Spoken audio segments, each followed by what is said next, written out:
दोस्तों, Bata company का आगाज ज़लीन सलवात के बॉर्डर पर एक छोटे से गांव से हुआ और ये गांव बाटा शूज़ के बानी थॉमस बाटा की वजह से पूरी दुनिया में मशहूर है।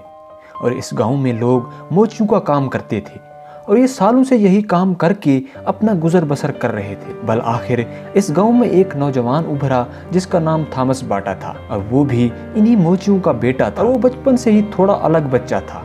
उसने सोचा कि इसका खानदान 400 सालों से यही जूते बना रहा और इसी काम में इसकी दर्जनों नस्लें खत्म हो गई हैं। उसने ये फैसला किया कि वो अपनी जिंदगी महज एक मोची बनकर नहीं गुजारेगा।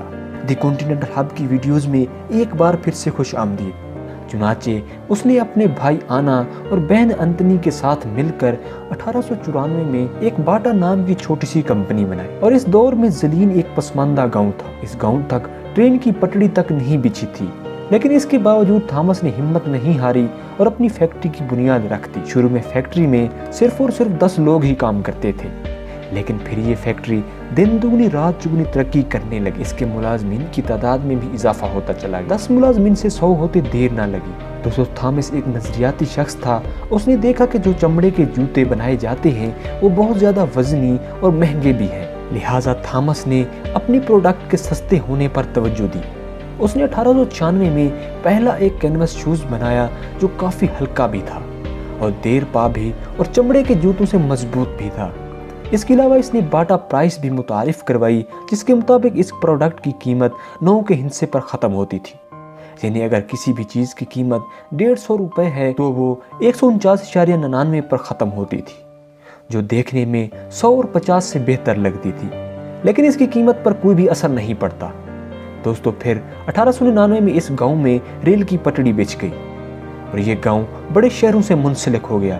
इसकी फैक्ट्री धड़ाधड़ चलने लगी, यहाँ तक कि ये फैक्ट्री लोगों की मांग ही पूरी नहीं कर सकती। इस तरह थॉमस ने 1900 में भाप से चलने वाली पहली मशीन लगाई और जुफ्त साजी का ही अमल अब जदीद सनतकारी में तब्दील हो गया। और क्योंकि थॉमस एक ताजिर की सोच रखता था और वो हर वक्त यही सोचता रहता था कि वो अपने कारोबार को किस तरह मजीद तरक्की पे लेके जा सकता है, चुनांचे उसने 1904 में अपनी कंपनी में मैकेनिकल टेक्निक प्रोडक्ट मुतारिफ करवाई। इस तरह जल्द ही बाटा शूज़ कंपनी पूरे यूरोप में पहली जुफ्त साज कंपनी बन गई। 1912 में इस कंपनी के मुलाजमीन 600 हो चुके थे, जो कि इस कंपनी की उभरती तरक्की का सबूत था। इस कंपनी ने अपना पहला शूज़ भी बनाया जो जवानों की मार्च के लिए बहुत अच्छा साबित हुआ था। और फिर जब 1914 में पहली जंग अजीम शुरू हुई तो ये जंग बाटा कंपनी के लिए तरक्की का पैगाम लेकर तलू हुई, क्योंकि अब थॉमस के पास जर्मन फौजियों के जूते बनाने के भी आर्डर आने लगे। और फिर 1914 से 1918 तक इस कंपनी को पहले से 10 गुना ज्यादा मुलाजमीन रखना पड़ गए। यानी अब इस कंपनी के मुलाजमीन की तादाद 4000 तक जा पहुंची थी। इस कंपनी के शूज़ फौज तक पहुंचना शुरू हो गए। यूं देखते ही देखते थॉमस यूरोप का सबसे बड़ा शूज़ मेकर बन गया। लेकिन जब 1918 में जंग अजीम ख़त्म हुई तो थॉमस का कारोबार भी बहुत मंदा हो गया। लेकिन इसने फिर भी हिम्मत नहीं हारी और इस मुश्किल का हल एक आम खरीदार की शक्ल में निकाला। इसने जूतों की कीमत में 40% तक की कमी कर दी और यूरोप में धड़ाधड़ दुकानें खोलना शुरू कर दी। ये बाटा की पहली सेल थी जिसका सिलसिला आज तक जारी है। 1925 में इसका बिजनेस फिर से अरूज की तरफ बढ़ने लगा।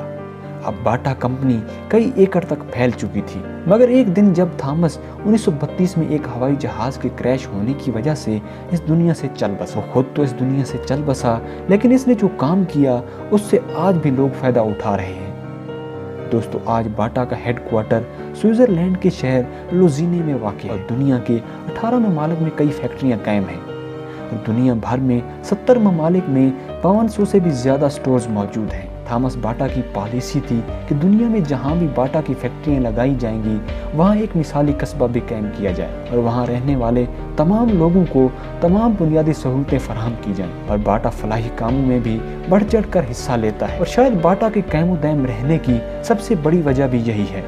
आपका इसके बारे में क्या ख्याल है, हमें कमेंट्स करके लाजमी बताएं। आपके प्यार भरे कमेंट्स का बेहद शुक्रिया।